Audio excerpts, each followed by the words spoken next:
A veces solicitamos algo, pero no damos los indicios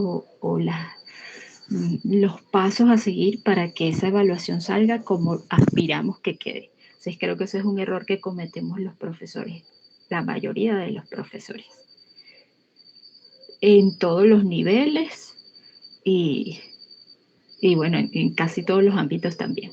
Ahí lo tienen, lineamientos para elaborar el ensayo. También específicos, les doy las instrucciones generales, que bueno, es más una introducción que una propia instrucción. Están las instrucciones para el envío, fíjense que es para, escribí aquí jueves, pero es lunes 21. Ya sé que tengo que hacer el cambio en el que les acabo de colgar en Classroom, me disculpan el error allí.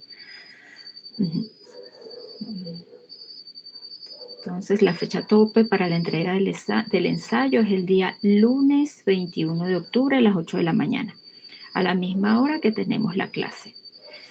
Claro, la clase presencial está pautada a las 9 de la mañana por el tema de transporte, ¿no? Ahí le hago la acotación que si por algún motivo el alumno se retrasa en el envío, pues entonces el ensayo no será revisado, no lo recibiré. ¿Qué implica esto, muchachos? Como les dije también en la clase, en esto sí soy un poco, digamos, tediosa, fastidiosa. Y es por los temas de tiempo de la universidad. Nosotros nos piden el 50% de las notas en semana 8. O sea, siempre nos tienen corriendo. Así como ustedes todo el tiempo están corriendo, nosotros también. Y estamos corriendo tal cual. Y pues en un principio esta asignatura estaba diseñada 100% a distancia, 100% en línea. Entonces el tema de los tiempos es fundamental. Tal cual les dije en el salón, entiendo que no estamos en Suiza, ni en Finlandia, ni en ningún otro país, sino en Venezuela, que pueden ocurrir eventualidades. Entonces ahí es cuando ustedes se comunican conmigo, me avisan con antelación y no el mismo día a la hora de la entrega. Mire, profe, no, ustedes me avisan con antelación. Si, por ejemplo, tienen problemas de conexión, eso suele ocurrir cuando no hay luz, entonces también al menos podemos mandar un mensaje de texto. O sea, siempre hay una manera de considerar al otro, ¿no? Y esto va en ese sentido, en la consideración. Así como yo los considero, ustedes también deben considerarme a mí. Es una simbiosis de respeto, ¿no? Entonces, así también veo yo el compromiso que tienen en la asignatura. Como les dije, la idea es relajarnos, pero el hecho de que estemos relajados no quiere decir que vayamos a tomar la asignatura sin compromiso y a la ligera. No, esto es, como le dije, una relación simbiótica. Entonces acá está los lineamientos a nivel de contenido y de formato. El tema del ensayo, aquí lo tienen en la primera viñeta, en la parte, el último párrafo de abajo, en la primera viñeta dice, el tema es sobre la noción del héroe a partir de la obra La Ilíada. Específicamente, debes seleccionar un personaje de esta obra, explicar y argumentar sus características de héroe y, por supuesto, tu opinión sobre este y su conexión con la teoría. ¿Qué es lo que van a hacer? Ustedes van a, por supuesto, leerse la Ilíada o, como les comenté, verse la película, un resumen, o sea, lo que ustedes gusten. La idea es que se lean la obra completa, pero entiendo que la realidad es esta y muchos pues no van a hacerlo. Van a buscarse resúmenes y es válido. Lo que les solicité yo es que sean sinceros conmigo y al momento de redactar en el ensayo, pues especifiquen qué utilizaron para ello, si se van a enfocar en la obra como tal, en la Ilíada, si se van a enfocar en por ejemplo, un video, en la película, Troya, en fin. que me hagan la acotación de qué es lo que van a usar. Luego de leer ese material, van a seleccionar un personaje, el que ustedes gusten. Y bueno, de ese personaje van a elaborar el ensayo. Bueno, ahí me van a explicar las características que tiene ese personaje, por qué lo consideran un héroe y específicamente un héroe épico, qué condiciones tiene ese personaje para ser considerado así, eh, para ser considerado, les decía qué características, qué condiciones tiene ese personaje para ser considerado de esa manera, ser considerado un héroe y no cualquier héroe, sino uno épico. Recuerden que existen muchos tipos de héroes, está el héroe mítico, está el héroe trágico, el héroe clásico, pero nosotros estamos trabajando específicamente con el héroe épico, que es el que tiene las características que discutimos la semana pasada y que, bueno, seguiremos discutiendo a lo largo del trimestre. Y hoy, pues no es la excepción, hoy también haremos les daré un espacio, les hablaré sobre el héroe épico y por supuesto de sus características, ¿no? El tipo de ensayo, también existen muchos tipos de ensayo. El tipo de ensayo que ustedes van a elaborar es el ensayo crítico, que por lo general lo elaboran en lenguaje 2 para los de carrera corta, perdón, y en lenguaje 2 y 3 para los alumnos de carrera larga. Entonces, además, ustedes trabajan con imagino yo, que trabajan con este tipo de ensayo en asignaturas como HCS, Hombre, Cultura y Sociedad. Si tienen dudas sobre este ensayo, también bueno, hacer las preguntas. Hoy podemos hablar sobre el ensayo también. Yo les dejé no, creo que dos presentaciones en el Classroom sobre lo que es el ensayo y el contenido del ensayo.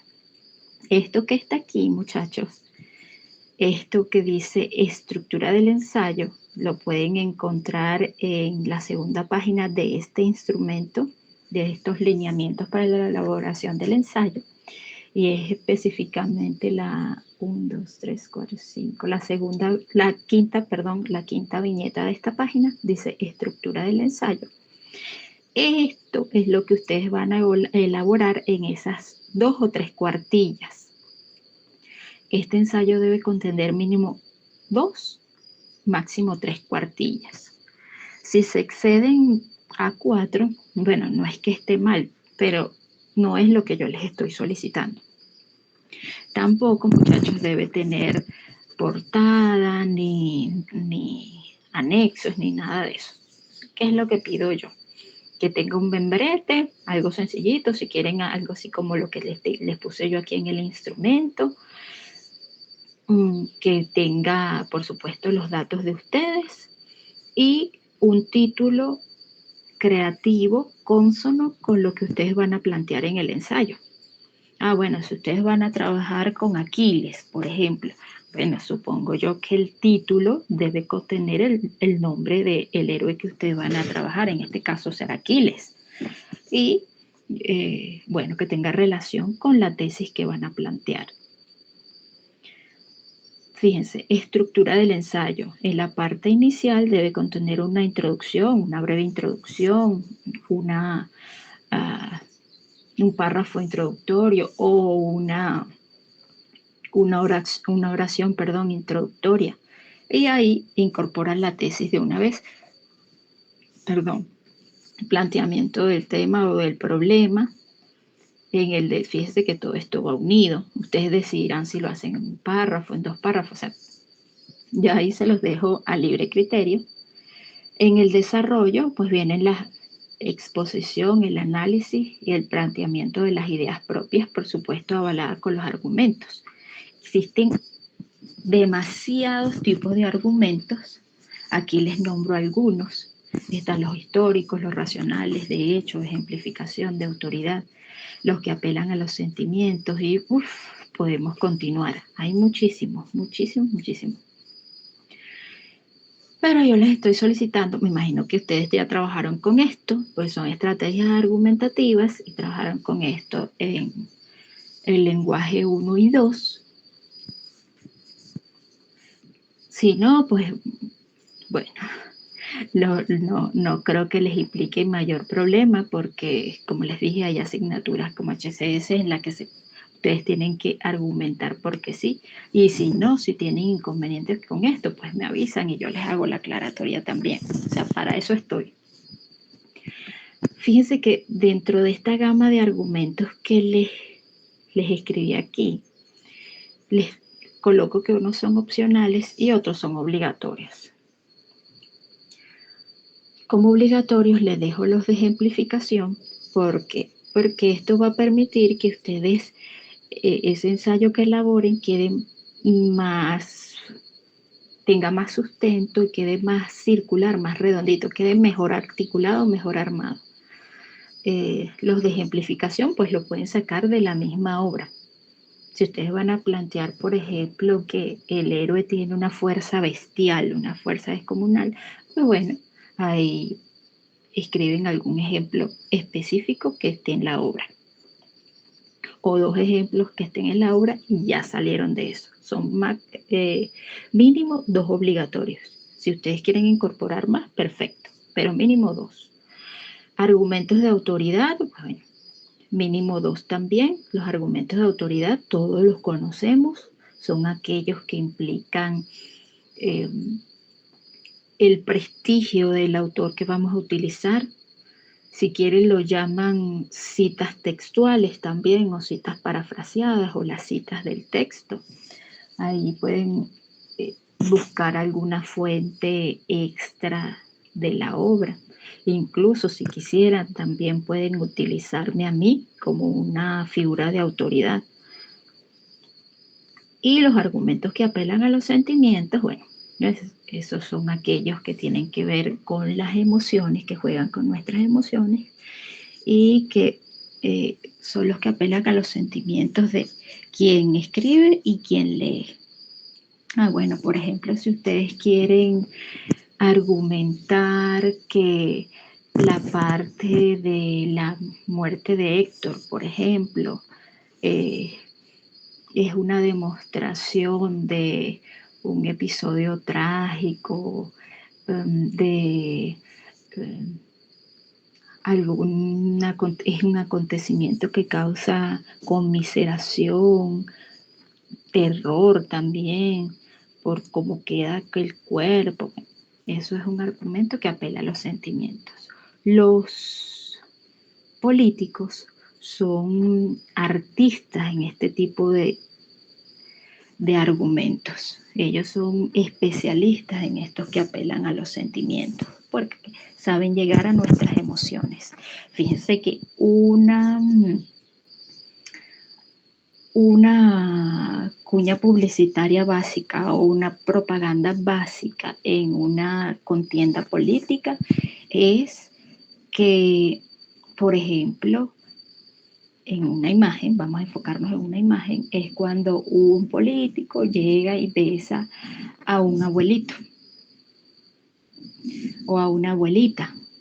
Bueno, por supuesto, ahí están apelando a los sentimientos los políticos, porque primero los abuelitos siempre son los más rezagados, los más desprotegidos, sino también incorporan a los niños, los bebés y los abuelitos, porque ellos son los más desprotegidos, los que ameritan más atención. Entonces ahí están utilizando o apelando a la retórica y específicamente argumentos que apelan a los sentimientos. Entonces de ese es obligatorio uno nada más.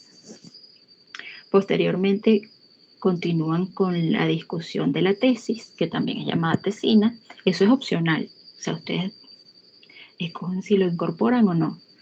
Y en el cierre, pues hacen una conclusión. Pueden hacerlo tipo recapitulación, recogen todo lo que dijeron con antelación, o todo no, pues lo más importante que dijeron con antelación, y afianzan su tesis. Posteriormente, las referencias. Fíjense, muchachos, que estoy pidiendo referencias, ya no estoy pidiendo bibliografía. existen diferencias entre la bibliografía y las referencias. Las referencias son aquellas que se enfocan exclusivamente en los materiales, llámese fuentes directas, sí, en las fuentes directas o indirectas, pero que nombramos, que citamos dentro del texto. Todo lo que está referenciado debe estar citado y todo lo que está citado debe estar referenciado. Eso también es simbiótico. Fíjense que aquí les hago la acotación, se los voy a resaltar en amarillo para que lo vean. Referencias. Todas las citas deben estar referenciadas y las referencias deben estar citadas. O sea, si ustedes me nombran a Pedro Pérez como una cita de autoridad y me escriben allí una cita textual, abren comillas e incorporan la cita textual, entonces ese autor, Pedro Pérez, debe estar en las referencias. Si por ejemplo ustedes utilizaron un wiki, utilizaron Wikipedia, se leyeron Wikipedia y de ahí van a sacar el análisis, pero no nombran algún autor o a Wikipedia, eso es bibliografía. Eso quiere decir que eso no está ni citado ni referenciado y no debe estarlo tampoco. Solo va a estar referenciado lo que ustedes utilicen como cita, lo que nombren en el texto. ¿Sí me estoy explicando? Sí, profe. Ok, excelente. O sea, que pongamos aquí en el argumento de autoridad, hay que ponerlo también en las referencias. Exactamente, sí. Tiene que estar referenciado. Y si, por ejemplo, utilizan un ejemplo o dos ejemplos o los ejemplos de la obra, bueno, entonces la obra debe estar citada. Todo lo que ustedes nombren allí como una cita, como una cita directa o indirecta, debe estar en las referencias. Sea un ejemplo, sea una cita de autoridad. Bueno, por supuesto, los argumentos que apelan a los sentimientos, no. Eso no, son los sentimientos de ustedes, ¿no? Y no, eso no. Pero todo lo que está citado debe estar referenciado. Esa es la diferencia entre las referencias y la bibliografía.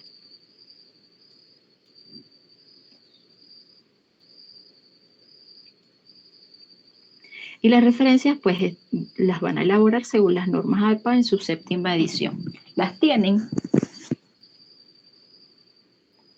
¿Tienen las? Sí, profe, yo lo tengo. Ok, chévere. Buenísimo. Ya saben, el tipo de ensayo a utilizar es el crítico. No es un ensayo teórico, no es un ensayo literario, no es un ensayo reflexivo, no, es un ensayo crítico. ¿Qué es lo que implica esto? Que ustedes deben, como el nombre lo indica, deben criticar, deben plantear sus puntos de vista, sus opiniones, sus enjuiciamientos sobre el personaje que van a escoger y su relación con la concepción heroica. Ese es el trabajo que van a hacer. ¿Preguntas sobre esto? ¿Hasta ahora? Ninguno, profesor. Por los momentos no. Yo sí tengo, referente a lo de la portada, ¿eso va a ser en la misma página o va a ser una página aparte para que sea algo creativo, algo diferente? No, tal cual, fíjate. El ensayo no va a llevar portada, nada de portada. Así, pues, ya. Van a hacer de esta manera ya.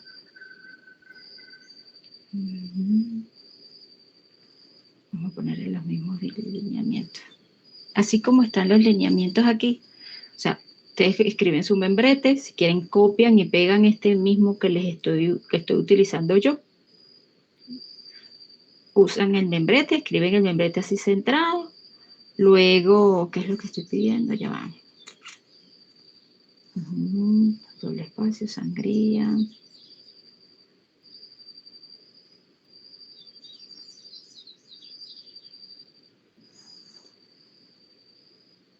Ya, déjenme ubicarme, muchachos. Aquí. Se los voy a sombrear en amarillo para que lo vean. Ahí está. Sin portada, incluir como presentación, o sea, como parte estética de esto que me van a entregar, el membrete centrado, dejar una línea y alineado a la derecha escriben su nombre. Aquí lo voy a poner. Ajá. Dejo una línea. Vamos a quitar todo esto. Dejo una línea y aquí alineada a la derecha escribo mi nombre. Alumna.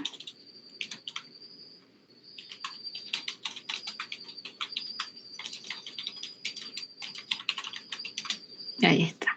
Y mi número de carnet.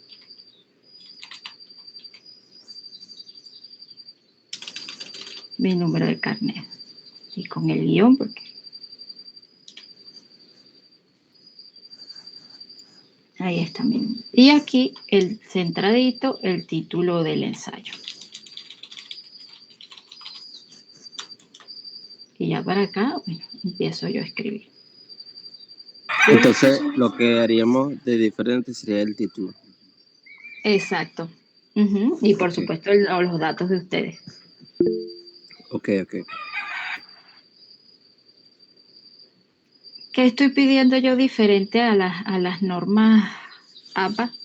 Que lo escriban en la configuración, en la alineación, que sea centrada, no justificada. Saben que ahora las normas APA las está pidiendo es alineadas a la izquierda. Bueno, yo se las estoy pidiendo justificadas. Esa es la única diferencia entre las normas APA y lo que les estoy pidiendo yo en el instrumento.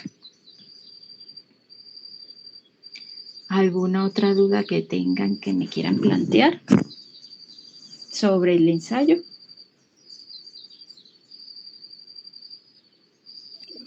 No. Si surge alguna, le haré llegar la pregunta, profesor. Ah, bueno, perfecto, chévere. Por ahora no, profe. Igual más adelante, después de ver la clase, pues podemos volver a revisarlo. Chévere. ¿Qué les parece esta dinámica del instrumento o de los lineamientos? ¿Les gusta? Sí, profe, todo está muy claro y se entiende perfectamente.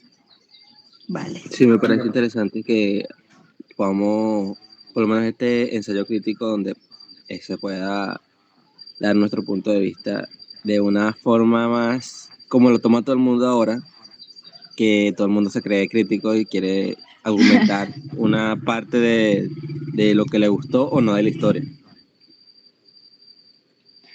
Es verdad, Gregory, tienes razón. Ahora muchos somos críticos, ¿no? Y es bueno entonces plasmarlo por escrito. Que ojo, la escritura no es fácil y además uno para escribir tiene que estar consciente de que se hace para otro. Eso es un acto de modestia. Así que plasmar lo que uno cree que dice para que el otro lo entienda no es fácil. Entonces, bueno, igual yo estoy ansiosa por leer esos productos.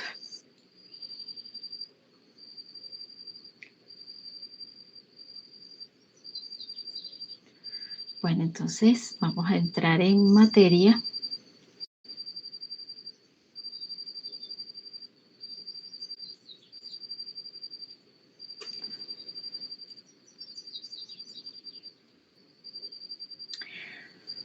Vamos a retomar la figura del héroe, que comenzamos a trabajarla la sesión pasada. Esto de la figura del héroe lo vamos a trabajar durante todo el trimestre, porque de eso se trata la épica. Y la asignatura se llama la épica en el cómic y el anime.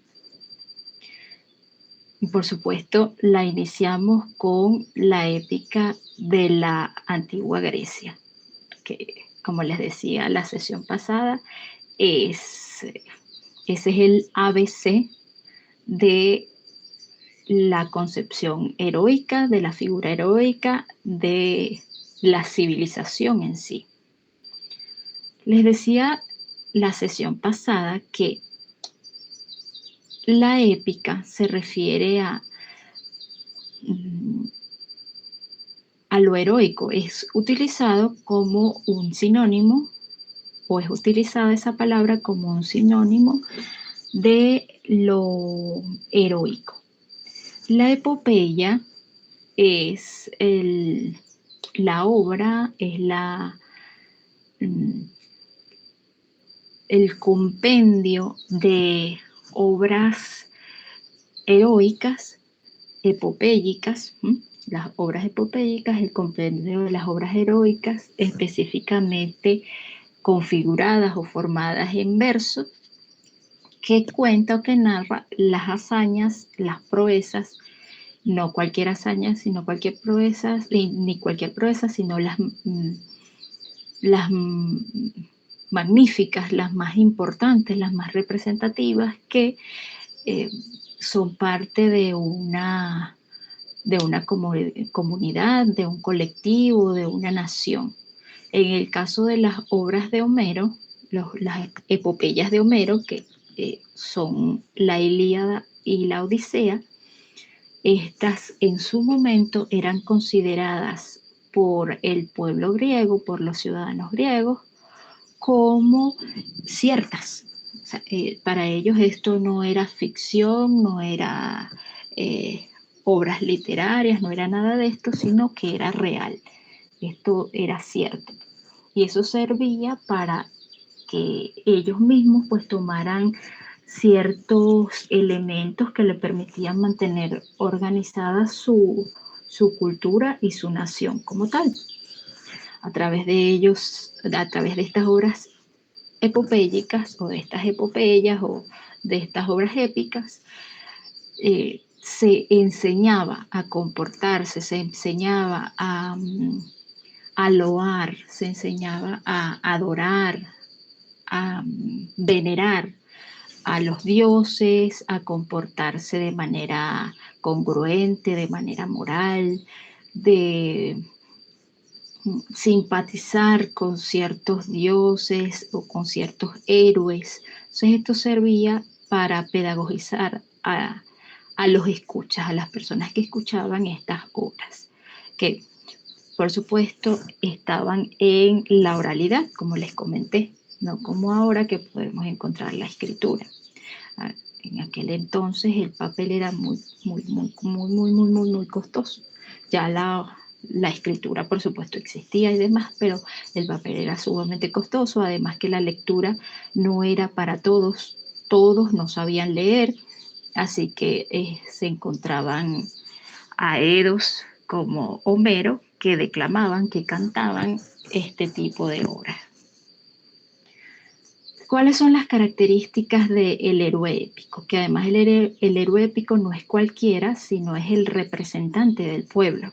Entonces, cualquiera no puede representar al pueblo. Debe ser alguien con una fuerza bastante fuera de lo común. Los héroes no son como cualquiera, al contrario, son únicos. Entonces la fuerza es una de estas características propias de los héroes épicos. Y específicamente viene circunscrita en la antigua Grecia. Ellos, aedos como Odiseo, fijaron la fuerza como una de las características principales. Estos héroes tienen más fuerza que los demás hombres, no son como los otros. Tenemos héroes como Aquiles, como Ulises, Teseo, Diomedes, bastantes héroes que se destacan por su fuerza. Ulises también se destaca, Ulises en la mitología romana, en la griega es Odiseo. Odiseo se destaca por también por su inteligencia y por su astucia.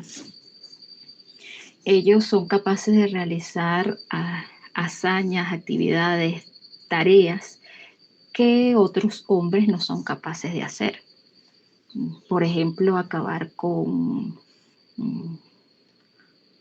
grandes héroes, en el caso de Aquiles, acaba con Héctor, acabar con minotauros, en el caso de Teseo, y bueno, así sucesivamente. No cualquiera puede acabar con el héroe más grande que tenía Troya, en el caso de Héctor, ¿no? Otra característica es que en el caso de la épica clásica o de la épica de la antigua Grecia, pues eran semidioses. Les explicaba que la diosa Tetis con el rey Peleo tuvieron un hijo que en este caso fue Aquiles. Aquiles es un semidios. Entonces, el hecho de tener un linaje divino y también un linaje de reyes, porque no puede ser cualquiera.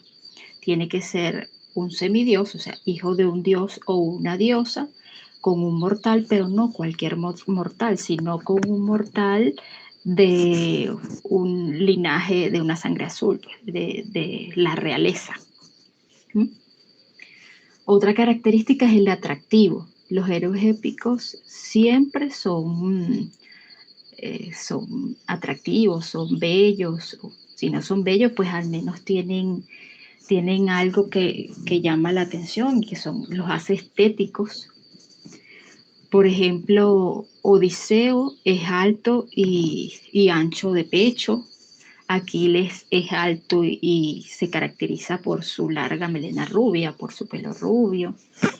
Y bueno, así sucesivamente. Cada uno tiene sus características atractivas que llaman la atención. Incluso algunos son bellos. Y otra característica de la épica clásica es que todos son hombres. No tenemos héroes épicos mujeres, por lo menos en la antigua Grecia no. Con el paso del tiempo eso fue cambiando. Tienen otra característica, es que tienen inteligencia, y esta inteligencia por lo general sobrepasa la del común. Los héroes épicos tienen táctica militar, tienen experiencia militar y son estrategas, saben cómo manejarse en ese ámbito. Ellos burlan a los hombres, a sus contendientes, a los militares. A veces también se burlan de los dioses, por eso mismo, por su inteligencia y por su astucia. Ellos también poseen autoridad, esa es otra característica. Poseen autoridad sobre otros hombres, ya sea por su derecho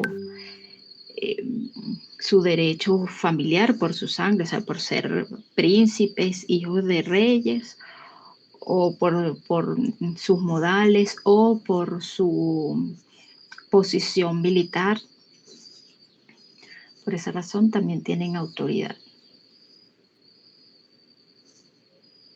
Y por supuesto, pues también tienen coraje. Los héroes épicos, aunque a veces dudan, sienten miedo, el valor es su característica, una de sus características fundamentales. No existe héroe épico sin valor. Ellos constantemente están sometidos a situaciones de peligro, ya sea porque les corresponde o por decisión propia, y pues derrotan a su contendiente, que lo vamos a llamar el antihéroe, ¿sí? o la antítesis. Ellos vencen a su antítesis.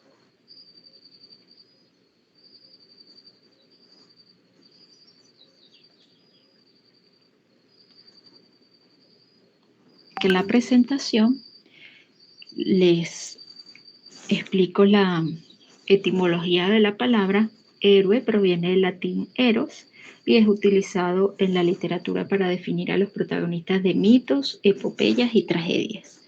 Por eso les decía que hay diversos tipos de héroes. Está el héroe mítico, el héroe trágico, el héroe clásico, el héroe literario, muchísimos. Nosotros, para efectos de esta asignatura, vamos a trabajar con el héroe épico, que es el héroe de las epopeyas, o de la literatura épica, o de las obras épicas. Según el diccionario de la Real Academia Española de la Lengua, pues hay varias acepciones sobre lo que es el héroe. Fíjense que la primera dice que es un varón ilustre y famoso por sus hazañas y virtudes. Nuevamente, varón, no tenemos, aquí no hay igualdad de género, es solo el hombre. Para ese entonces, pues, después eso, como les dije, eso cambia. Pero en la concepción clásica es solo para los varones, para los hombres. Como segunda acepción, hombre que lleva a cabo una acción heroica. Como tercera acepción, personaje principal de un poema o relato en que se representa una acción, y especialmente del épico. Quiere decir esto, bueno, que no es cualquier acción, sino una acción legendaria que va a marcar un hito y va a perdurar a lo largo del tiempo. No es cualquier acción, pues no es cualquier hazaña, es una que amerita la gloria. Como cuarta acepción, es un personaje de carácter elevado en la epopeya. Bueno, esto complementa todo lo que ya hemos hablado.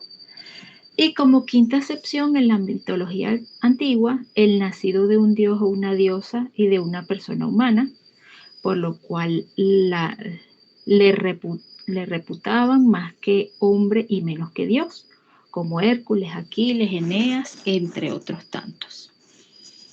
Bueno, lo que venimos hablando, pues se trata de un hombre, un semidios o un hombre, digamos, en una posición intermedia, en el primer rango social de la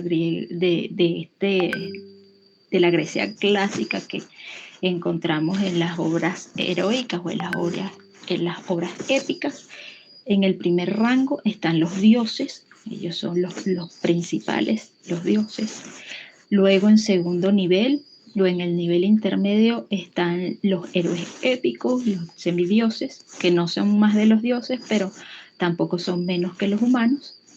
Y en el tercer rango están los mortales, o digamos nosotros, pues. El héroe entonces es aquel que realiza proezas, tiene virtudes, bien sea que estas virtudes sean la inteligencia, la fuerza, la devoción, el coraje. Él está dotado de virtudes y realiza unas hazañas dignas de perdurar a lo largo del tiempo. Otros rasgos distintivos del héroe, que bueno, complementan lo que venimos hablando desde la semana pasada, es su inteligencia superior, tiene valores, aquí está nuevamente la palabra valores, es valiente, es honesto y un ser seguro de sí mismo.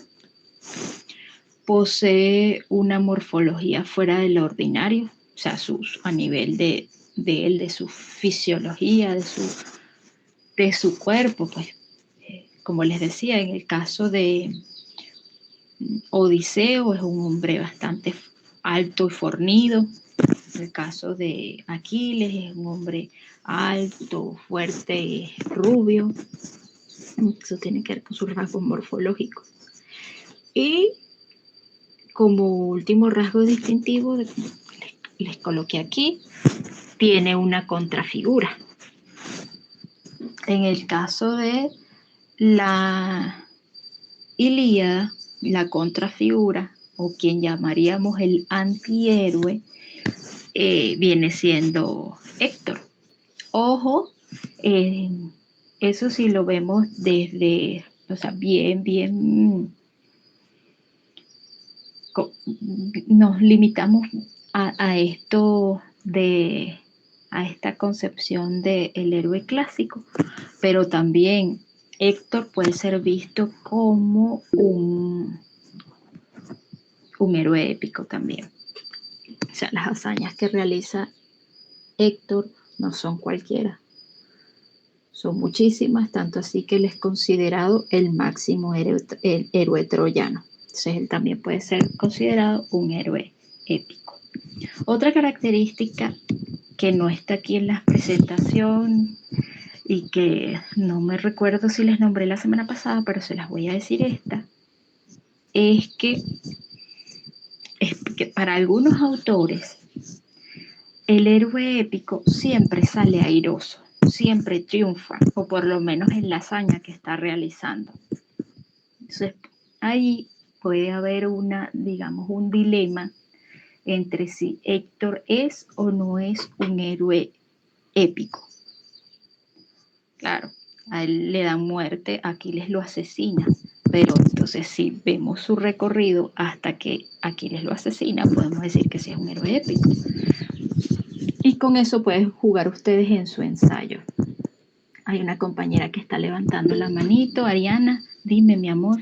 Sí, profe, justo eso le iba a comentar porque a mí me interesaba la figura de Héctor dentro de la historia de Troya y Aquiles.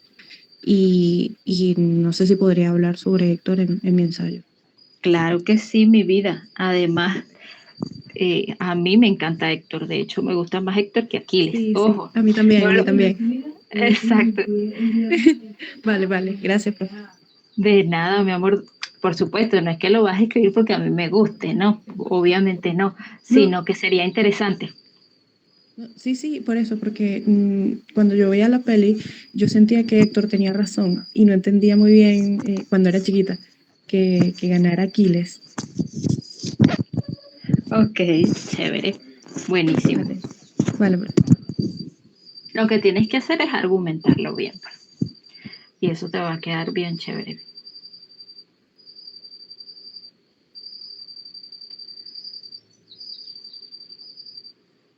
¿Preguntas hasta aquí sobre la figura del héroe? ¿Alguien que me quiera comentar algo? No hay preguntas para mí. Ok. ¿Algún comentario? Nada hasta ahora, puedo continuar. Chicos, como les dije, yo arranco los motores y de repente no sé si me estoy explicando, cualquier cosa ustedes me avisan. Y bueno, más así que es en línea, ¿no? Entonces, de repente voy muy rápido. Ustedes me avisan, por favor. Sí, profesora, de todas formas estamos pendientes de lo que está explicando. Vale, Estamos perfecto. pendientes de la posición, no hay problema. Chévere, chévere. Entonces, bueno, continúo pues. Entrar con la otra presentación.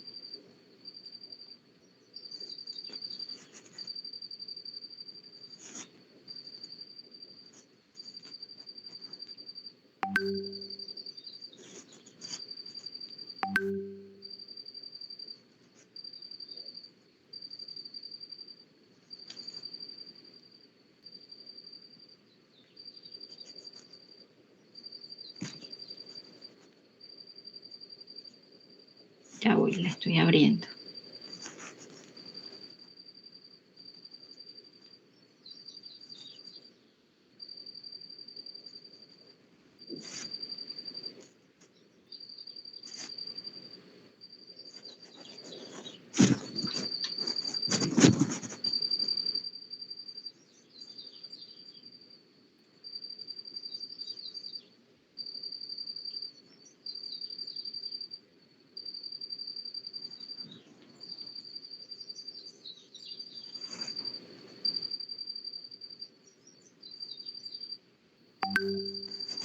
Ok, ahí está.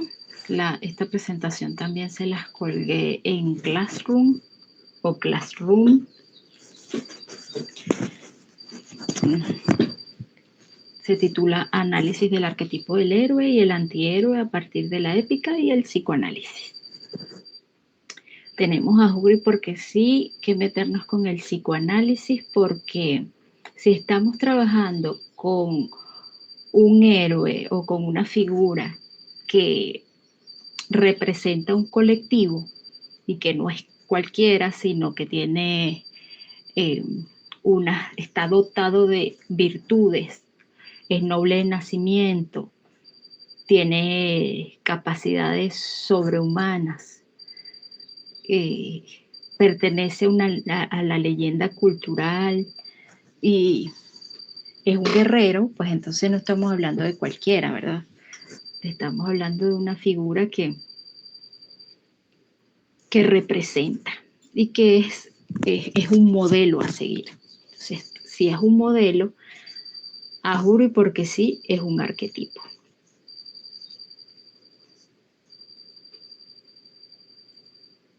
Según el mismo diccionario, el diccionario de la Real Academia Española de la Lengua, el arquetipo, la palabra arquetipo, en su primera acepción, es un modelo original y primario en un arte u otra cosa. Ya sabemos que los héroes épicos son modelos de una cultura, de un colectivo. Como segunda acepción, es un punto de partida de una tradición textual. Fíjense, precisamente encaja con lo que estamos trabajando. Es parte de la tradición literaria. A nivel psicológico, como tercera acepción, específicamente aunado a la psicología, es la representación que se considera modelo de cualquier manifestación de la realidad. Y como cuarta acepción, también a nivel psicológico, o en la psicología, conjunto de imágenes o esquemas congénitos con valores simbólicos que forman parte del inconsciente colectivo. Y por eso es que les decía que ellos son arquetipos o son modelos a seguir, porque forman parte de nuestro inconsciente colectivo. Carl Jung plantea que los arquetipos son patrones universales que residen en el inconsciente colectivo de los seres humanos de cualquier cultura y de cualquier momento temporal. Él también plantea que son capaces de formar parte de nuestra motivación más básica y a través de los cuales evolucionamos. Según Jung, estas características que forman parte de los seres humanos inconscientemente, pues se dividen en estas que están acá. O sea, podemos decir que hay modelos a nivel de héroe o los arquetipos. Está el heroico, el sabio, el inocente, el cuidador, el amante, el explorador, en fin, una serie de características que aparecen en nuestra mente inconscientemente y que forman parte de nuestra cultura.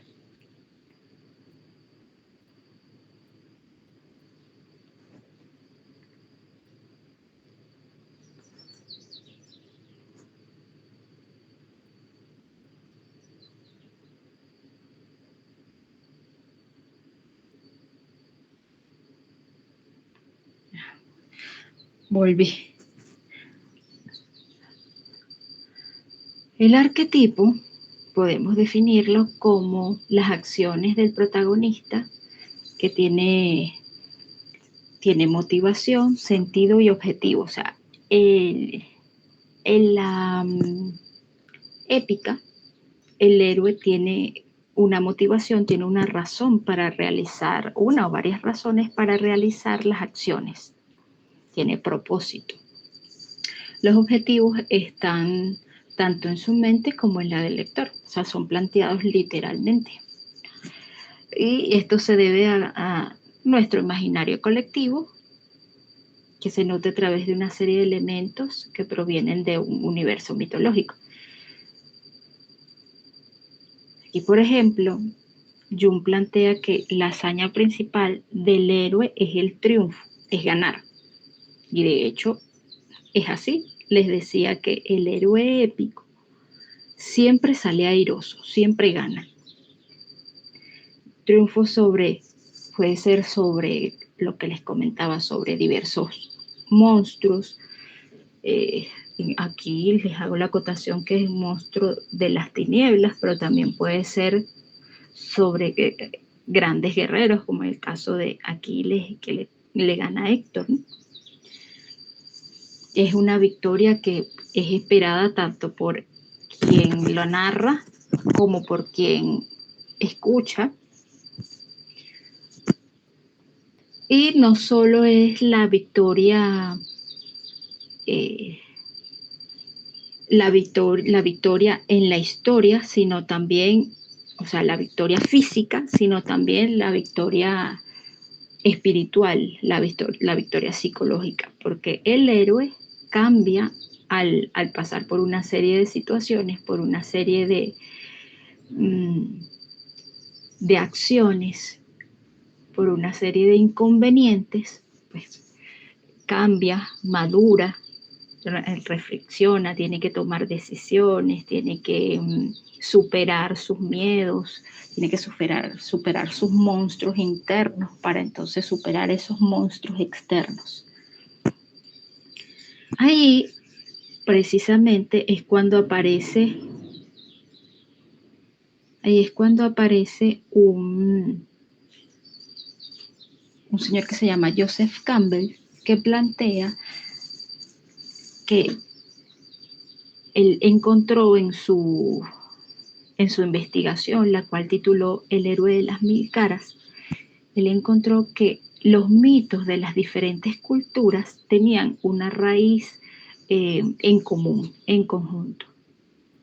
Entonces llamó esta teoría que planteó en esa investigación, la llamó el monomito, porque es un único tipo de mito en todos los diferentes que existen en las diversas culturas.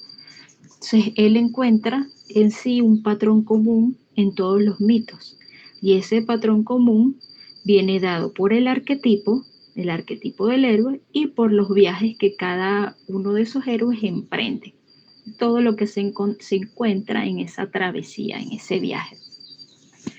El monomito trata sobre la aventura del héroe, que resulta común pues en todos los mitos, lo que les estaba comentando en este momento. Esa travesía del héroe o ese viaje del héroe lo enmarca él en 2 etapas, y aquí están. Una que se refleja en el mundo ordinario y otra que se desenvuelve en un mundo, digamos, de otro nivel, en un mundo especial. Esas 2 etapas inician, como les estoy comentando, en el mundo ordinario, es decir, en el mundo de nosotros, pues, en el que estamos normalmente. Luego hay una llamada a la aventura, en la que el héroe pues empieza a motivarse a salir con a realizar alguna hazaña, y por supuesto con algún objetivo. En ese viaje, por lo general, él rechaza la llamada o titubea. Ay, lo hago, no lo hago. Tiene la duda de realizar ese viaje o no. Se consigue con un mentor, en el que alguien que lo encamina, lo ayuda a reflexionar sobre esta duda y lo convence a realizar este viaje. Luego cruza el umbral, digamos un límite entre este mundo ordinario y el mundo especial. Ahí se consigue con una serie de acciones, de pruebas, de vicisitudes, de inconvenientes, de tropiezos. Conoce aliados y conoce enemigos. Luego hay un acercamiento a la gran prueba, una prueba bastante cúspide, una prueba bastante importante. Hay un acercamiento allí, digamos, una antesala a esa prueba. Luego viene la prueba como tal, que, bueno, le cuesta trabajo cumplir, pero sale airoso, consigue una recompensa. Esa recompensa pueden ser dotes, pueden ser recompensas dinero, de oro, de una recompensa espiritual, puede también haber una recompensa con mujeres, en el caso de estos hombres, consiguen mujeres, esclavas. Briseida es un ejemplo de eso con Aquiles, que él tiene varias, ¿no? Pero Briseida es su preferida. Luego se encamina al retorno, al camino de vuelta a su mundo ordinario, a su reino, pues a donde él vive, entonces se desenvuelve normalmente. Hay una resurrección del héroe. Esta resurrección pues tiene que ver más con el plano espiritual, lo que les decía, con el crecimiento personal del héroe. Al pasar por toda esa serie de situaciones, pues inevitablemente tiene que cambiar, tiene que madurar. Y la última etapa del viaje es el regreso con el elixir, el regreso con el triunfo, el regreso el ganador satisfecho y demás. Este viaje del héroe, con sus etapas, no siempre se cumple a cabalidad, al pie de la letra. Hay obras en las que se encuentran unos sí, otros no, la mayoría sí, o en otras que la mayoría no está. Pero sí se encuentran varias etapas y se comprueba lo que dice Joseph Campbell sobre la estructura del héroe arquetípico. Estos héroes arquetípicos pues son los personajes principales, no pueden ser secundarios, no pueden ser actantes, no, son los personajes principales, los protagonistas, que impresionan y que, pues como les he venido diciendo, tienen capacidades sobrehumanas. Ellos completan hazañas asombrosas que cualquiera no las puede realizar. Evocan en la audiencia un sentido del heroísmo a través de la tradición legendaria y de las virtudes que tienen estos héroes legendarios. También poseen una fortuna que se debe a sus propias características, o sea, una fortuna tanto material como inmaterial, o tanto material como espiritual. Ellos poseen, como les dije, son parte de la realeza, pero también son parte de un mundo virtuoso. Ellos se comportan, digamos, a cabalidad, en el orden en que está establecida la sociedad. Por su parte, el arquetipo del antihéroe, a muchos les gusta más el antihéroe que el héroe, y eso se debe, considero yo, a que el antihéroe se parece más a nosotros, a lo que somos los seres humanos, ¿no? A nuestro colectivo, a nosotros en este momento, se parece más a nosotros. Para lo que es la antigua Grecia o la Grecia clásica, o lo que venimos trabajando con la concepción heroica, el antihéroe viene a ser todo lo contrario a lo que es el héroe. O digamos que es la contrafigura, o si tenemos un héroe, tenemos un antihéroe. Si el héroe es aquel que está dotado de virtudes, que triunfa y demás, el antihéroe entonces es aquel que no está dotado de virtudes y que en vez de triunfar, pierde. Es todo lo contrario, que no tiene nada que ver con la maldad, ni con la villanía, ni con el sadismo, no. Es simplemente alguien que se opone al héroe, listo. Alguien que se opone al héroe y que pierde. No tiene nada que ver con la villanía. Ajá, Gregory. Lo que iba a decir referente a ese arquetipo de antihéroe, porque Ajá. yo vi una referencia sobre eso, de que Deadpool es un ejemplo de lo que sería un antihéroe, ya que no tiene actos así como heroicos, simplemente que momentos donde hace una buena acción, pero realmente no es un héroe en sí, sino un antihéroe.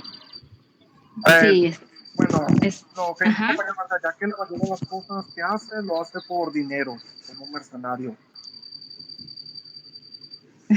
Sí, cierto. Bueno, el caso de Deadpool es bastante especial, ¿no? Porque sí, él netamente es un antihéroe. Sí, sin discutirlo, es un antihéroe. Porque, bueno, él rompe el máximo código del héroe, que es el del héroe, digamos, en la figura del superhéroe, mejor dicho. La figura del superhéroe es, su código está entre no matar. En el caso de Deadpool, él mata y hasta por placer, ¿no? A diestra y siniestra, como le da la gana. Además, también podemos nombrar lo que dijo en este momento Javier, que él algunas veces lo hace hasta por, no sé si por dinero, quizás sí, pero también por diversión, ¿no? Ya, acabé con quien se me presentó y listo. A veces tiene un motivo altruista, pero otras veces no, a veces es por venganza. Ese es otro, digamos, otro resquebrajamiento de la concepción del héroe o del superhéroe. Casi siempre el superhéroe está movido por cuestiones altruistas, para ayudar a los demás, para salvar a la sociedad, para mantener el orden. Eh, en el caso del antihéroe, pues ese no es el propósito. Son como propósitos más egoístas, son como más hacia ellos.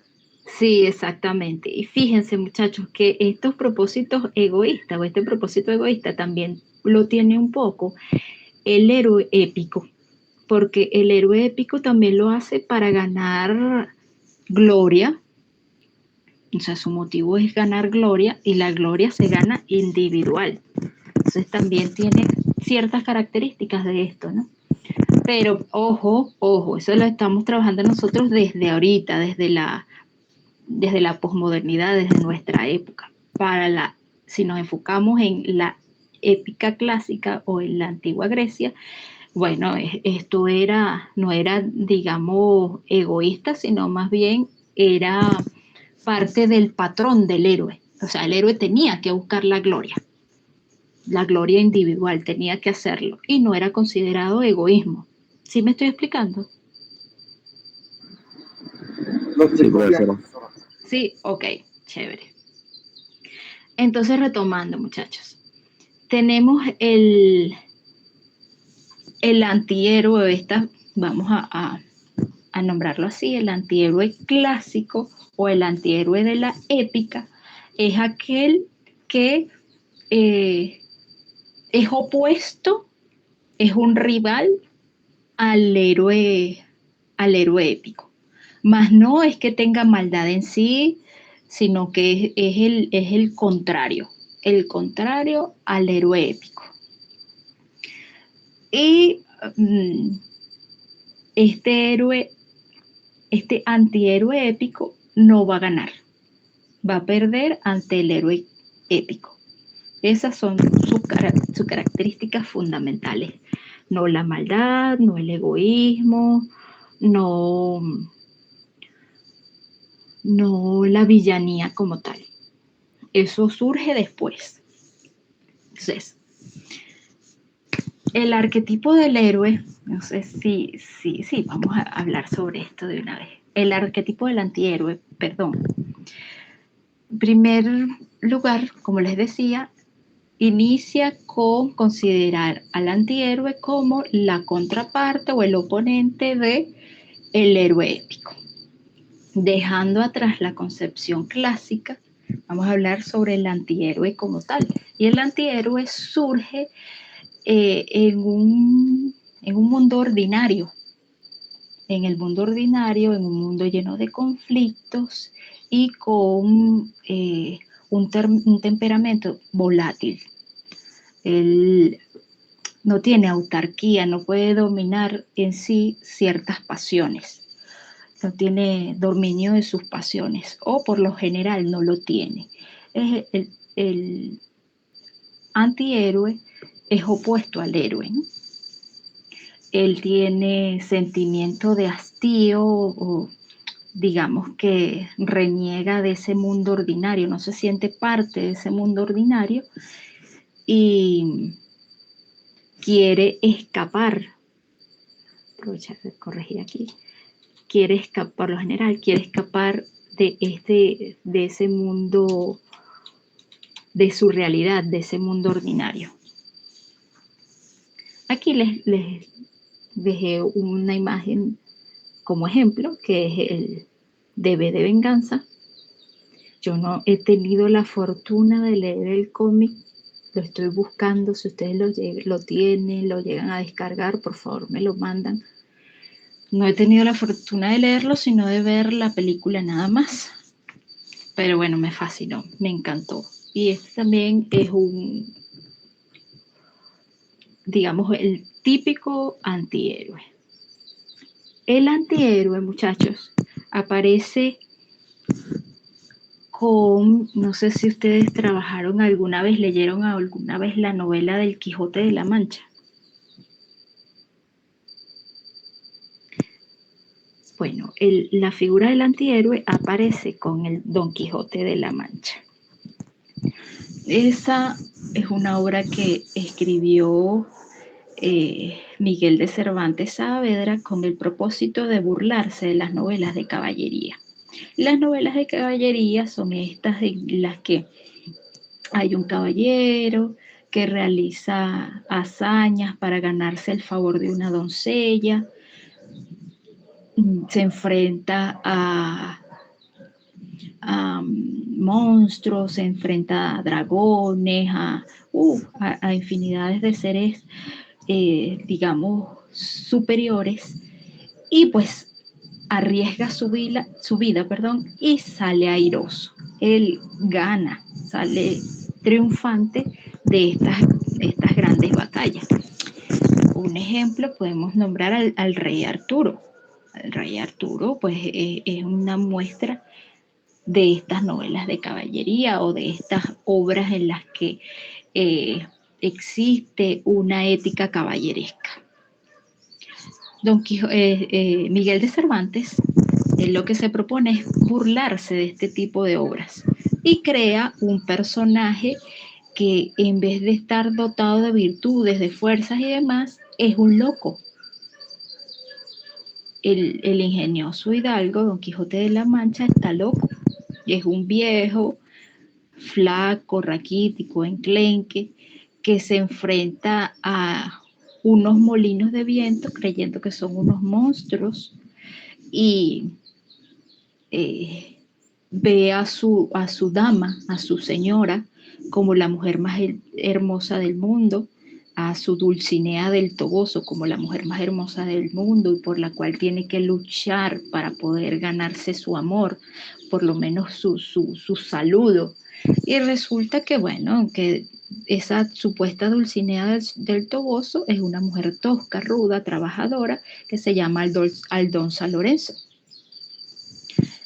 Y viene ese juego en la obra entre la locura y cordura, pero el propósito fundamental de Miguel de Cervantes es burlarse de estas obras y burlarse de los caballeros andantes, de estos que salen a viajar para salvar a mujeres de los grandes peligros y de conseguir títulos y demás con este hombre que lo que está es loco y que no tiene ni siquiera la condición física para hacerlo. Que además se encuentra con un ayudante que uno no sabe si está más loco que él o está cuerdo. Está ese juego allí, que es un Sancho Panza. Además, si ustedes leyeron la obra, pueden reírse con tanto la manera como está escrita, como Sancho se sorprende con lo que describe el Quijote, porque el Quijote ve su mundo de una manera y Sancho lo ve de otro. Sancho lo ve, digamos, más apegado a la realidad, pero igualmente anda con ese loco para arriba y para abajo, ¿no? Eh, bueno, ven esa distinción y cómo andan en burros, en caballos raquíticos. Don Quijote anda con una indumentaria que no es la propia de los caballeros, es el yelmo, la armadura, todo eso no es parte de lo que utilizan en realidad los héroes de caballería, ¿no? Entonces, eso es lo que hace el Quijote. El Quijote de la Mancha, en nosotros, los que la leímos, causa, digamos, admiración, gracias, nos reímos bastante con la obra. En el caso de lo que pretendió hacer Miguel de Cervantes, pues en unos sí se consiguió y en unos lectores se consiguió y en otros no. ¿Por qué considero yo que no se consiguió? Pues porque el antihéroe se parece mucho a nosotros. Entonces, si esta persona se parece a nosotros, digamos que nos va a representar también.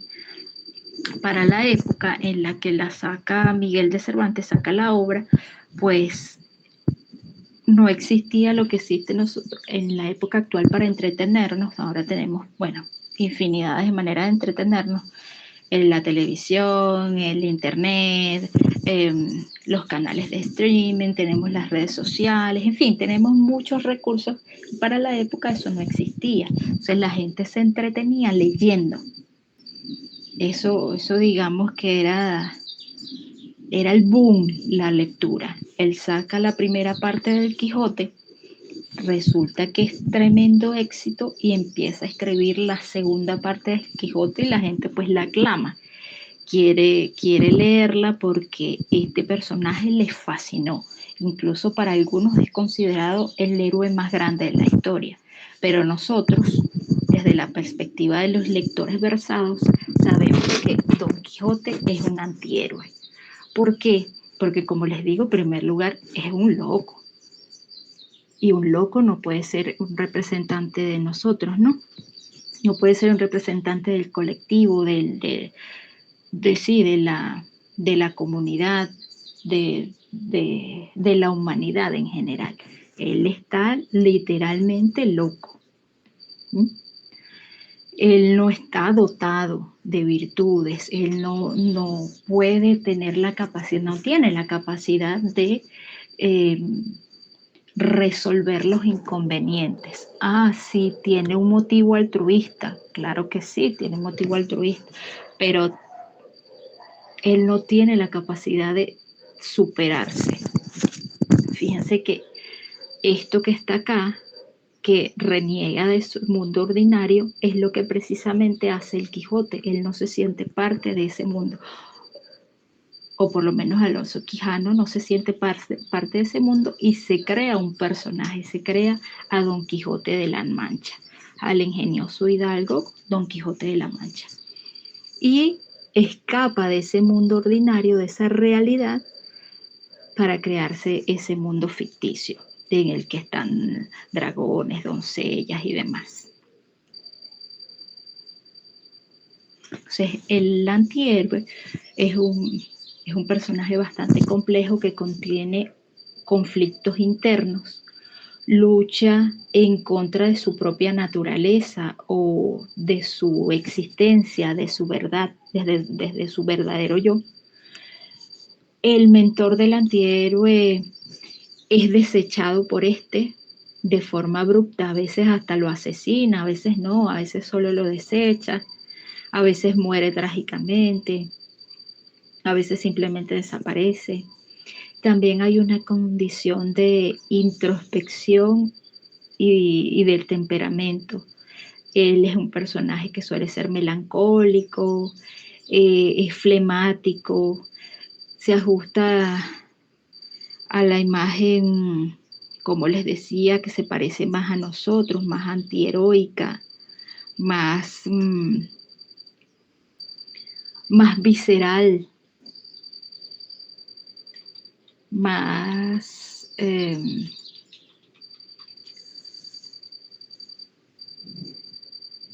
más sentimental o digamos más vulnerable.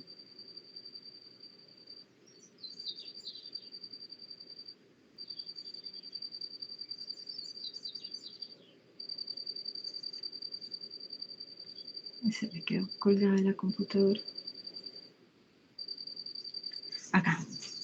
Algunas de las características del antihéroe son, bueno, en el personaje hay todo un bagaje existencial, un conflicto existencial que demuestra la angustia y en algunas ocasiones desesperación del personaje. Fíjense que ahí está Severus Snape, Severus Snape es la imagen que les incorporo ahí en la presentación. Él es un personaje, es un antihéroe también, y para mí es el personaje más hermoso de Harry Potter. Quienes han tenido la oportunidad de leer la obra o de ver la película, pues quizá compartan la misma opinión que yo. Hay una configuración del arquetipo desde el aspecto interno, o sea, el personaje antiheroico se trabaja no tanto desde el plano físico, sino desde el plano psicológico espiritual, ¿no? Y se proyecta, sus miedos se proyectan desde él mismo, desde el yo, se proyectan sus miedos, o su mundo interno también. El personaje antiheroico llega a ser un reflejo de la incapacidad de acceder a la libertad, por eso se crean un mundo ficticio o se crean un mundo para poder, digamos, sentirse libre en otro ambiente. Y también es un personaje que en muchas ocasiones es perseguido por la culpa. Fíjese que en el caso de los superhéroes también está en entredicho si Spider-Man, si Peter Parker es un héroe o un antihéroe. Y es precisamente por eso, por el sentido de culpa que tiene. O sea, a Peter Parker le asesinan a su tío por culpa de él. Es por su culpa y él tiene ese cargo de conciencia y ese peso encima. El personaje es bastante complejo y conflictivo. Considero yo también que en el caso de si distinguimos entre la DC y la Marvel tiene más personajes antiheroicos que la DC. Ojo, la DC también incorpora a Vértigo. Si nos vamos a Vértigo, entonces ahí sí hay muchísimos personajes antiheroicos. Pero si nos vamos a la DC como tal, creo que la Marvel le gana en los personajes antiheroicos por esto del conflicto interno y de la culpa. Hulk es otra muestra también. Es un personaje eh, que transmite la angustia y la desesperación cuando se convierte en ay, Dios mío, se me olvidó el nombre. El doctor Banner se convierte en Hulk. Ya llega un momento en que, digamos, domina un poco al Hulk. Y bueno, puede someterlo y dominarlo, pero normalmente él es un personaje angustiado, y más porque no puede estar con su amada, que es Betty. ¿Qué otro personaje pudiéramos considerar antihéroe? Puede ser Wolverine de los X-Men, de los X-Men. Él también. O sea, estamos hablando de un amargado. Además, Wolverine asesina, ¿no? Ya va cambiando cuando entran los X-Men que intentan limitarlo a que no asesine, pero Wolverine mata. ¿Qué más, chicos? ¿Qué más podemos nombrar como antihéroes? Bueno, el caso de la Marvel, el caso. Ajá.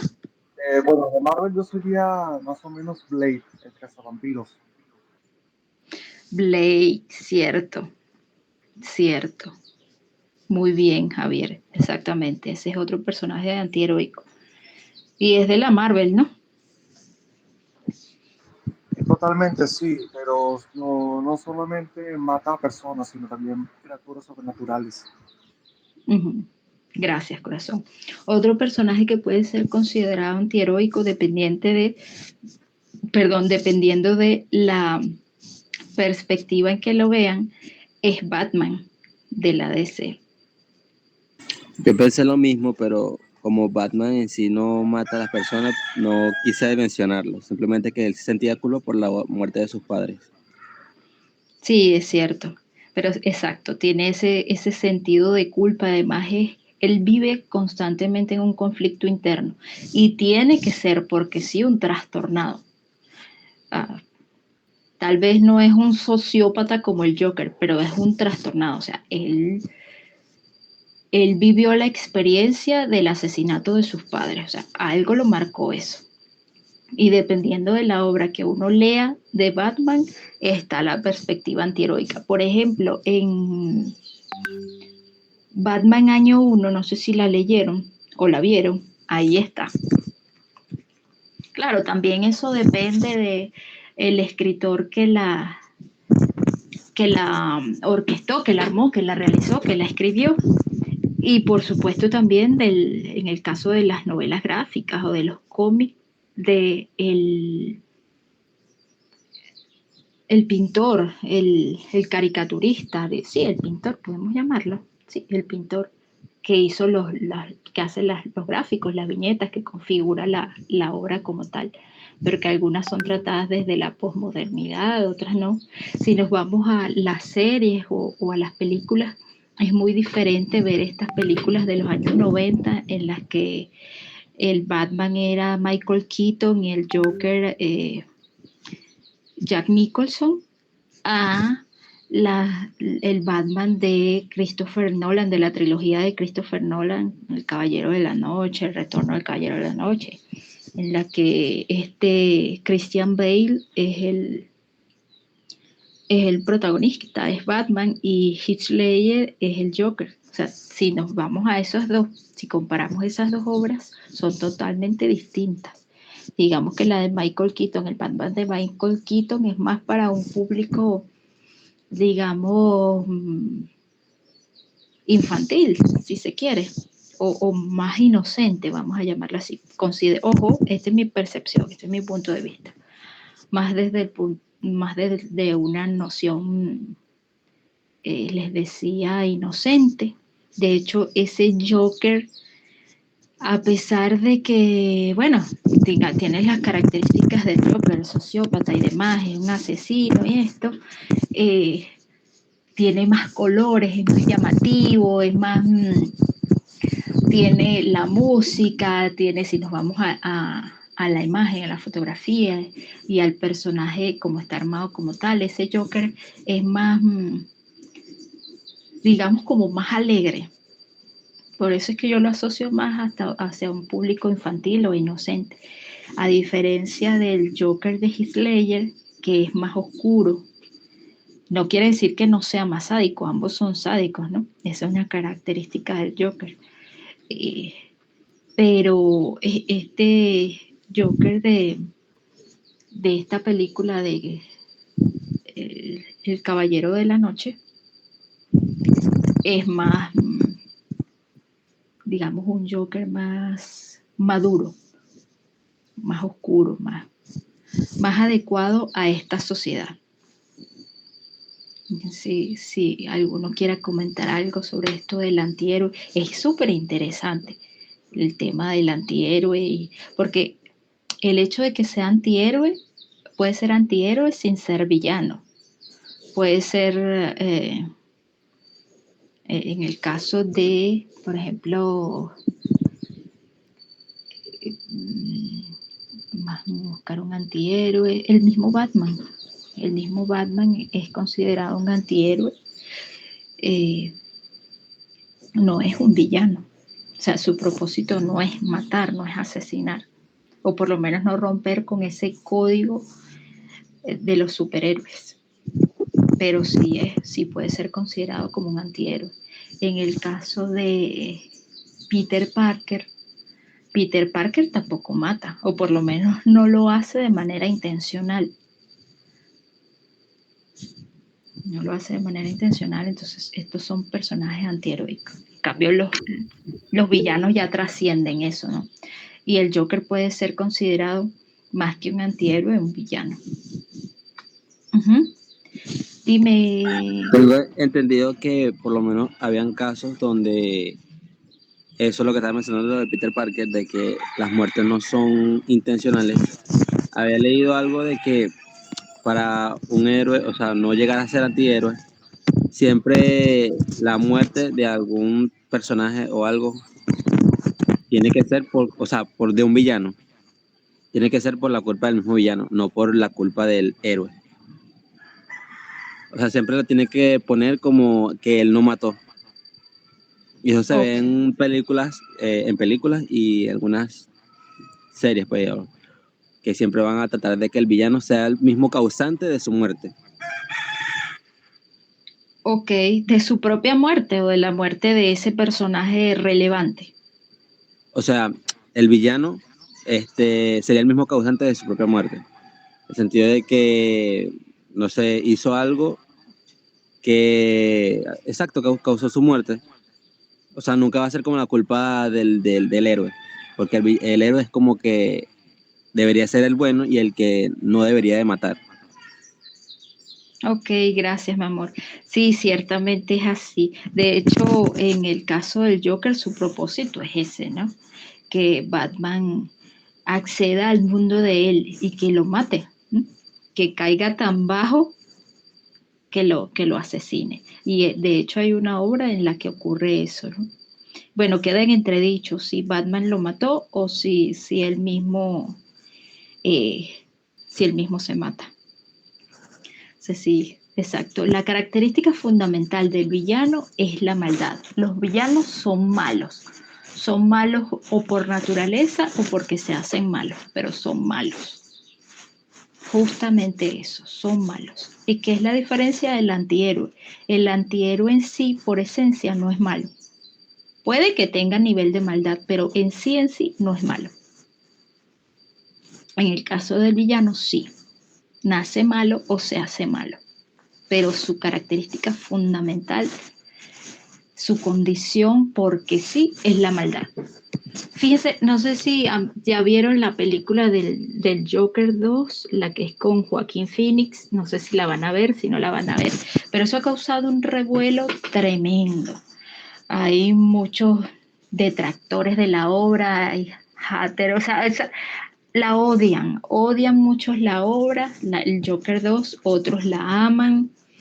Y yo todavía no he tenido la oportunidad de verla, la voy a ver porque sí, tengo que verla porque sí. Uno, porque así sé si me gusta o no, no me dejo llevar por las críticas, lo que decía uno de los compañeros, que ahora todos somos críticos. Entonces, bueno, creo yo mi propio juicio también y no me dejo llevar por el gusto de los demás o por la percepción de los demás. Y dos, porque una de las condiciones de la película que ha causado más polémica, a mí me llama la atención y es el hecho de que sea un musical. Muchos la odian por ser un musical. Entonces yo quiero ver qué tal funciona como musical. Eh, Me parece interesante, pero bueno, igual hay que verla. Y los musicales pues tampoco son para todos los gustos. El, yo creo que de hecho la mayoría de las personas detestan los musicales o por lo menos no sé cómo hicieron para fusionar este personaje con un musical y creo que ese ha sido parte del problema, ¿no? Pero hasta donde vi en el Joker 1, si ustedes tuvieron la oportunidad de verla, me imagino que sí, la actuación magistral, eh, también, bueno, lo que tiene que ver con el guión, el argumento, me pareció fabuloso. Además que en esa obra, que está basada en el cómic que les colgué en Classroom, que les dije, les prometí que les iba a proporcionar, que es La broma asesina, está bastante fundamentada en esa obra, La broma asesina. Intenta mostrar, uno, los inicios del Joker, algo que es un misterio, que había sido un misterio hasta que eh, Brian Boland y Alan Moore lo hacen en esa obra en esa novela gráfica La broma asesina. Es una obra posmoderna.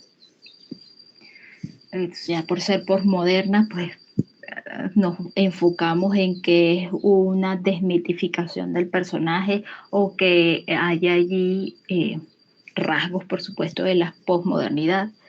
Y ese es uno de ellos, la desmitificación, está también la fragmentación, en fin, una serie de elementos que la vuelven posmoderna y que hacen que haya un origen de este personaje tan misterioso, del Joker. Y a su vez lo hacen en esta película. En esta película pienso yo que ponen a un personaje aún más humano, que es producto de la impronta social de una ciudad totalmente desmoralizada, destruida, sí, netamente amoral, en la que se pierden los límites entre lo bueno y lo malo. Es producto de vivir con una mamá con serios problemas mentales, pero es un personaje muy vulnerable, sensible y humano. O sea, netamente, según mi criterio, en esta obra se trabaja con un personaje de antihéroe más que de villano, según mi concepción. A diferencia de otras películas en las que trabajan con el mismo Joker u otras series, como el caso de Gotham. En Gotham es un villano. En estas series, las viejitas de Batman, no sé si ustedes la llegaron a ver, donde sale el teléfono, salen los personajes con las licras y el teléfono rojo, el del comisionado. Esa es la de los 60. Allí también es un villano. Pero en esta obra de El Joker de Joaquín Phoenix, él es un antihéroe. Ese es mi punto de vista. No sé qué opinan ustedes. Y es producto de, digamos, de una serie caótica de situaciones en las que también por su debilidad mental y por su condición, pues, lo llevan inevitablemente a convertirse en el Joker. Más que por decisión, es por un encauzamiento. Lo lleva la sociedad y lo lleva la circunstancia. Claro, él mata nada más y nada menos que a su mamá, ¿no? Ya ahí deja de ser Arthur Flex para ser el Joker, o por lo menos iniciar a hacerlo. ¿Ustedes la vieron? ¿Vieron esa película? ¿O leyeron el cómic? Bueno, la película sí ya la he visto. Esta es la película, la 2019 creo que salió, la del Joker, la segunda es un musical. Exactamente. ¿Tú viste la 1, Gregory? Sí, yo vi la 1. ¿Y qué te Yo vi pareció? O sea, siento que es relata más del trasfondo del Joker, ¿sabes? Es más centrado a sus problemas internos. No sé, siento que trató de ver una imagen más, un poco abstracta de cómo es como un trastorno mental. Porque no, o sea, se ve que tiene como un problema psicológico y cómo relaciona esto con su personaje que es el Joker. Ok. Sí, es bastante interesante eso, ¿no? Y coincido contigo. Es más el interior del personaje, el aspecto interno, lo que se plantea ahí en esa obra, por lo menos a Exacto. nivel de Arthur Flex. Por eso Entonces, coincido. Ajá, en este dime. caso, perdón, en este caso sería un antihéroe porque él no hizo como un acto de villanía en sí, sino más bien es como una autorreflexión sobre él y cómo él fue cambiando, por así decirlo, no sé, su personalidad, por así decirlo, a una más, ¿cómo se dice? Más zafada, pues más de locura. Sí, sí, exactamente. Yo también coincido, aunque que es un personaje, tiene más rasgos de antihéroe que de villano, excepto ya al final cuando le mete el tiro al periodista en en pleno programa en vivo, y ahí sí lo hace con premeditación. Bueno, aunque él iba era a suicidarse, ¿no? Sí, sí, si lo vemos más profundamente, él lo que iba era a suicidarse, pero este hombre empieza a llevarlo más al borde.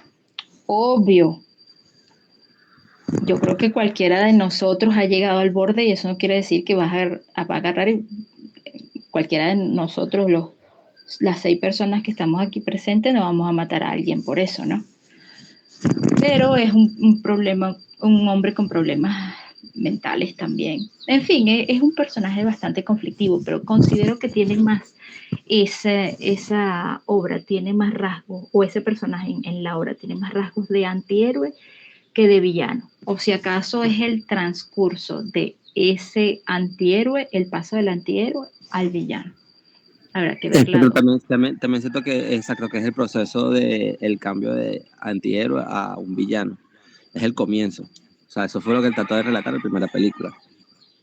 Ok. Que además también en esa obra que van a leer, la broma asesina, o si ya la leyeron, ahí también lo pasan, lo asoman, es parte del argumento de esa obra. Javier, tú ibas a decir algo, mi amor. Ah, bueno, sí, sí, yo iba a decir algo al respecto sobre la película Joker. Ajá. Sí, bueno, a pesar de ser un musical, nos muestra en realidad la característica del Joker desde su origen, cómo pasó a paso lento de ser un ex fracaso de actor de comedia a ser el señor del crimen o conocer como el payaso genocidio de toda Gotham City. Ok, tú viste la 2, me estás hablando del Joker 2. No, la primera, que como que de los orígenes, que nos hablan literalmente de Joker uno de los orígenes. Ah, ok, ok, perfecto, sí, es cierto. Aunque claro, el Joker 1 no es un musical, ¿no? El, la 2 es la que es un musical. Ten- hay que verla si son, para algunos si son valientes podrán verla. Los comentarios son terribles, de verdad, pero pienso que a quien le gusta este tema es obligatorio que vea la película, pues, sinceramente, a quien le gusta el tema. Yo siento que voy a esperar a que se calme un poco las aguas para poder ver la película, porque siento que ahorita está muy conflictivo con, no, la película es muy mala y no sé qué. Entonces voy a esperar por lo menos que se calme un poco las aguas con esa película para poder verla. Y después tener más una reflexión mía, pues una crítica mía y no una que, ay, mire, me pareció igual que esta persona. Porque ya se me Exacto. habrá pasado ya ese momento donde la gente solamente la critica y ya. O sea, porque no me parece mal, o sea, si son dos mundos distintos, tratar de ligar un musical con algo que se supone que es sobre héroes y villanos. O sea, por lo menos el Joker, que por lo menos lo que hemos visto, no en esta película, pero en lo que hemos visto de las historias del cómic, es un villano. Entonces, ¿cómo vas a como a ligar esas dos tramas? Porque es algo de héroes con algo musical. Son como dos mundos. Sí, sí, sí. Entonces, o sea, no lo veo como que, no me va a gustar porque es musical. Simplemente que son dos cosas que se tuvieron que ver insertado de manera muy, como muy perfecta, pues muy bien planificada para que sea bueno. Entonces, eso es lo que tendría que ver de la película para saber si me puede gustar o no me puede gustar.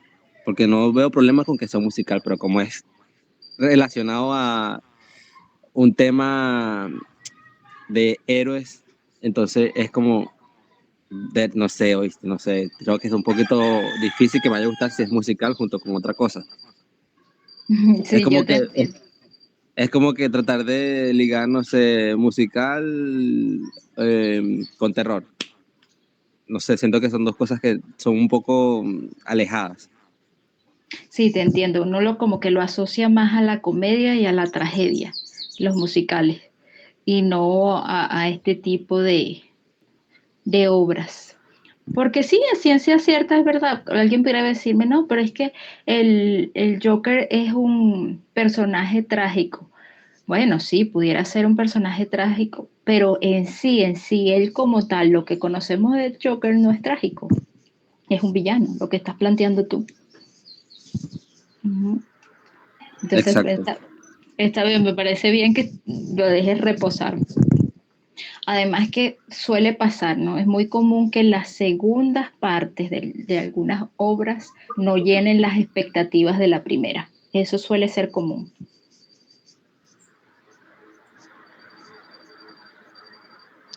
Suele ser muy común. Y también, bueno, lo que les decía la semana pasada, las adaptaciones de obras por lo general escritas. Esta, claro, no es un texto literario, pero podemos hacer la analogía al pasar a una versión fílmica, también hay, digamos, un cierto espacio en el que no es fácil articularlo. Claro, en el caso de esta película del Joker, bueno, ya ahí sí fue todo trabajado por el director y demás, y no está basada en sí en ninguna obra, hasta donde sé. Pero sí podemos hablar sobre versiones como El Señor de los Anillos, que El Señor de los Anillos es netamente una obra épica. Ahí podemos ver estas características del viaje del héroe, la perspectiva del héroe, ahí está. Incluso podemos trabajar también con el antihéroe, con eh, el Sauron y demás, ¿no? Ahí también podemos encontrarlo. Eh, bueno, esto mismo ocurrió con el Silmarillion y los Anillos de Poder, que no ha gustado tampoco, no ha terminado de gustar. Y es precisamente por eso. Pues, las adaptaciones casi siempre son una interpretación en este caso, del director, de los guionistas, de los escritores. Entonces, cuando no se apegan a la obra original, tiende a ocurrir eso. Tiende a ocurrir aversión a esa obra o a ese nuevo tratamiento estético. O lo haces desde cero o te apegas pienso yo, ¿no? O te apegas seriamente a la obra como tal. Para la próxima semana, Javier, ¿ibas a decir algo? No me va a decir nada. Ok. Para la próxima semana, muchachos, bueno, la entrega del ensayo, nos vamos a ver en la universidad. Quedamos en que la entrada es a las 9.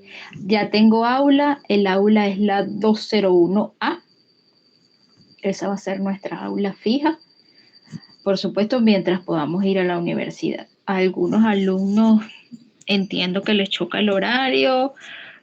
También, como les comenté en clase, sé que les ofrecieron unas materias por TDD, o mejor dicho, a distancia o no presencial, y resultó que en el camino se volvió presencial. Por eso metieron la asignatura. Bueno, estoy consciente de eso. Vamos a trabajar, como les dije, vamos a trabajar como podamos, con lo que podamos, en la medida de lo posible. Estamos en Venezuela y tristemente nuestra realidad es esa. Estamos trabajando como se puede. Así que, bueno, la universidad es una traducción del país. Debería ser al revés, ¿no? Pero bueno, la universidad es una traducción del país, así que, bueno, vamos a trabajar de esta manera. Cuando podamos presencial y cuando no podamos en línea. Como les comenté al inicio, no los voy a someter a que gasten más dinero del que ya están invirtiendo, solamente con el periódico mural. Y bueno, en el caso de las exposiciones, ustedes me dirán si necesitan un video BIM o si lo pueden conseguir. Sé que Multimedia trabaja con los video BIM y en algunos trimestres los he solicitado, pero desde hace mucho tiempo dejé de solicitarlos porque, bueno, por diversas razones. Una, tenía que buscar yo la maleta, y esa maleta pesa como un muerto, pero un muerto no, como dos muertos, sí pesa terriblemente. Otra, cuando se empezaba en la universidad a las 7 de la mañana, a las 7:30 de la mañana, pues algunas veces llegaba yo primero, entonces tenía que interrumpir la clase para buscar ese recurso y por una u otra razón, opté por no solicitarlo más. Si ustedes requieren de él, eh, bueno, me tienen que avisar con antelación para hacer la solicitud en Multimedia. Y también, muchachos, ayudarme con el equipo porque yo sufro de cervical, tengo una condición médica que es la cervical, no puedo hacer ese tipo de peso. Además, ninguna mujer debería hacer ese tipo de peso. Nosotros no estamos capacitadas fisiológicamente para ese tipo de peso. Entonces tendría que uno de ustedes ayudarme a retirarlo y a entregarlo también. Y a ver si hay video BIM. Tengo que averiguar todo, pues a ver si hay video BIM y laptop. Si no, uno de ustedes tiene que llevar una laptop. Yo no tengo. Se me quemó desde hace tiempo. La mini laptop también. Y bueno, me quedé sin laptop. Tengo es PC. Así que alguno de ustedes en ese caso deberá llevar. De todas maneras, falta todavía para las exposiciones, pero sería bueno ir planteándonos eso. ¿Alguna duda, comentario que quieran hacerme por los momentos? Ninguno por el momento, profesora. No, ninguno por el momento. Ok, mis amores, entonces nos vemos la próxima semana. Gracias por compartir este momento. Les voy a dejar, o en el transcurso de la semana, les dejo un material para que lo lean, que lo discutamos el próximo lunes. Aquí tengo una pregunta de Rodney. En cuanto al ensayo, ¿lo subimos al Classroom o al correo? Tal cual como dice los lineamientos a mi correo.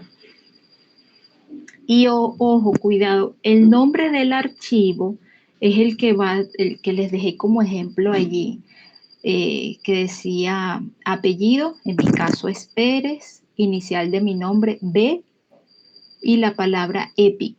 Ese es el nombre del archivo. ¿Por qué esto? Normalmente, por fortuna en este trimestre no me pasa, pero normalmente yo tengo muchos alumnos y cubro varias secciones y doy clases en la universidad, doy clases también fuera, a veces, bueno, muchachos, matar tigres es parte de nuestro pan de cada día. En algún momento trabajé en PIO también, en este momento estoy esperando para que me llamen al propedéutico y así tengo muchos alumnos por lo general.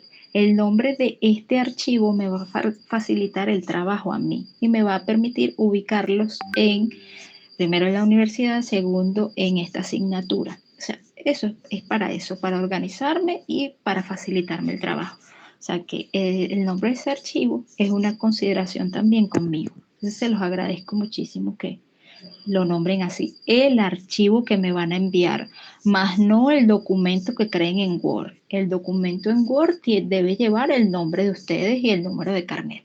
Nombre, apellido y número de carnet.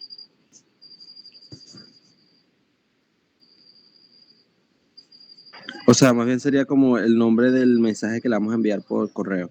Ajá, no en el asunto, sino, ya va, déjame buscarlo aquí, dejar de compartir la pantalla. y compartir.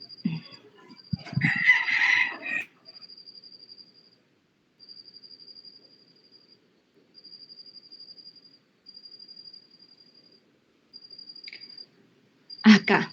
Aquí están viendo una de mis carpetas. Una de mis carpetas del escritorio que se llama soportes épica. Entonces, el nombre del archivo es este que está aquí. Ustedes, por ejemplo, este que dice arquetipo del héroe. Vamos a cambiarle el nombre. Este es el archivo que ustedes me van a enviar. Entonces le ponen su apellido, que en mi caso es Pérez. Pérez B. Ahí está. Ese es el nombre del archivo.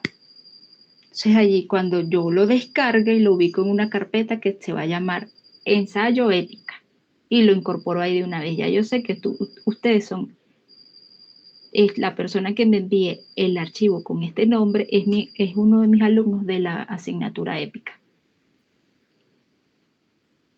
¿Sí? Ok, entonces eso es lo que vamos a poner en el nombre del archivo. Okay. Ese es el nombre del archivo. Claro, este tiene Pérez B porque mi nombre es Bárbara Pérez, pero el de ustedes variará según su apellido y su nombre.